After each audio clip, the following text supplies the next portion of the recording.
ഗുണ കേവിലേക്കുള്ള എൻട്രൻസ് ആയത്. ഇവിടെയും ടിക്കറ്റിന് 10 രൂപ വെച്ച് 2 പേർ കൂടി 20 ആയി. ഇതിൽ ചെറിയൊരു കയറ്റമുണ്ട്, ഇങ്ങനെ കയറി പോകണം. സ്റ്റെപ്പ് ഉണ്ട്. കയറി വാ. ഞങ്ങളെ കൈ പിടിക്കുമ്പോൾ സമ്മതിക്കാതെ കയറി വരും. വാ. അയ്യപ്പോ ഇതുകൊള്ളല്ലോ തടി ഇങ്ങനെ വെട്ടി വെച്ചേക്കുന്നു. അതുപോലെ ഇരിക്കാനായിട്ട് കുറേ ഇങ്ങനെ മുറിച്ച മരത്തിൻ്റെ ആണ്. അത് അങ്ങ് വരെ കാണാം. ഗുണ കേവ് എത്തിയെന്ന് തോന്നുന്ന സ്ഥലം.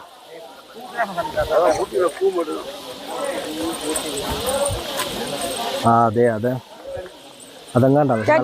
പേരൊക്കെ കണ്ടു. അവിടെ പോയി നോക്കാം. അതാ നോക്കി, എൻ്റെ പേര് നോക്കി. നല്ല രസമുണ്ടല്ലോ. പൊന്നെ അമ്മീമേ.